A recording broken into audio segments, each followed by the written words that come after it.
Vamos a hablar hoy de dos cristianos sinceros que quieren evangelizar. El énfasis del primero es la iglesia verdadera, entre comillas. Y cuando comienza a hablar con otros, les pregunta, ¿cuántas iglesias edificó Jesucristo? Entonces va a Mateo 16, 18 para mostrarles que Jesús edificó una sola iglesia. Y ella no fue la iglesia adventista, la mormona, la de los testigos de Jehová, porque ellas fueron fundadas centenares de años después de Cristo. No, la iglesia que fundó Cristo fue la de Cristo, que tiene su nombre, Iglesia de Cristo, Romanos 16, 16. Tiene su bautismo, tiene que participar de la cena cada primer día de la semana, tiene una colecta cada domingo, adora a Dios sin usar de instrumentos de música, etc. Muchas veces, al hablar de la iglesia verdadera, el primer hermano no entiende bien lo que es. Tiene un concepto sectario. Él quiere atraer a la gente a una red de congregaciones. Y quizás esta red de congregaciones en algún país tenga su personería jurídica nacional, sus reuniones anuales y otras actividades copiadas de las sectas. Después de hablar de estos puntos acerca de lo que en su mente es la iglesia verdadera, quizás luego hable de Jesucristo, de su vida, de su muerte en la cruz y la resurrección, pero quizás pase un largo tiempo sin hablar de Jesucristo.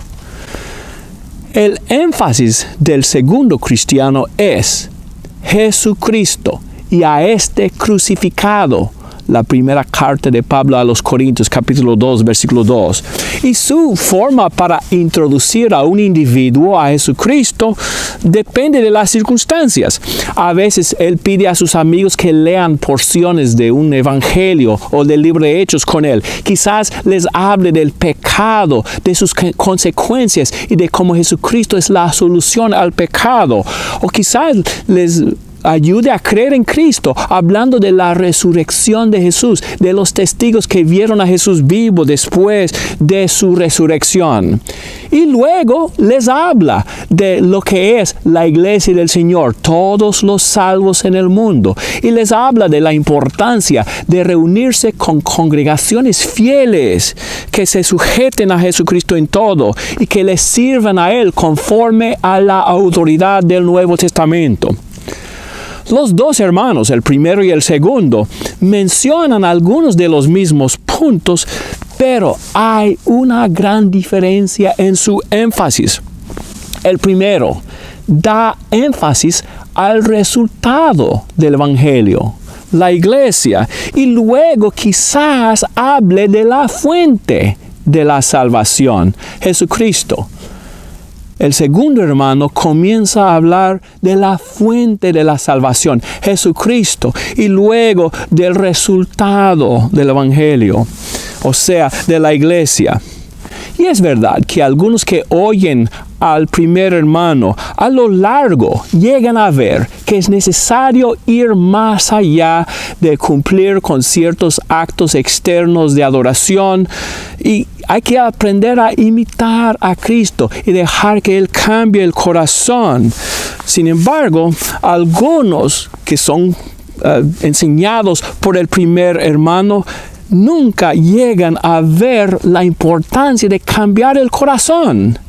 Al estar satisfechos ellos con el pertenecer al grupo correcto, no aprenden la humildad, no aprenden a orar mucho y muchas veces siguen peleando con sus familias, pelean con los hermanos, tienen mucho orgullo de ser de la iglesia verdadera, entre comillas, sin saber lo que es, pero no saben nada de la misericordia ni de la gracia de Jesucristo. Francamente, han sido convertidos a un sistema iglesia de Cristo, entre comillas. No han sido convertidos a Jesucristo. Un evangelio cuyo eje es un sistema y no un salvador, francamente, no es el evangelio verdadero. Los que son enseñados por el segundo cristiano comprenden que todo comienza con la sujeción. La sujeción no a un sistema de religión, sino la sujeción a un ser personal, a Jesucristo.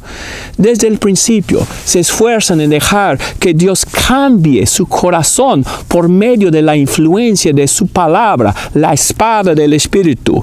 Así, en su carácter interior, llegan a ser humildes, misericordiosos y sumisos. Y con este espíritu se reúnen con otros cristianos fieles todos los domingos. No quieren copiar las formas de adoración presuntuosas de las sectas, sino quieren tener cuidado al tener autoridad bíblica para autorizar todo lo que hacen. En fin, debemos nosotros evangelizar como lo hace el segundo hermano, de más importancia, porque así evangelizaban Pedro. Hechos 10, 36 a 43. Así enseñaba Felipe. Hechos 8, 35. Así evangelizaba Pablo. 1 Corintios 2, 2. Y otros evangelistas del primer siglo así lo hacían. Que nuestro mensaje tenga el mismo énfasis que los mensajes dados en el libro de Hechos. Así veremos a la gente verdaderamente convertida a Jesucristo y no meramente convencidos de algunos actos externos sin cambiar su corazón. Que Dios nos ayude a predicar dando énfasis a Jesucristo y a este crucificado sobre cualquier otro punto, por más importante que sea. Muchas gracias por ver este video y Dios le bendiga.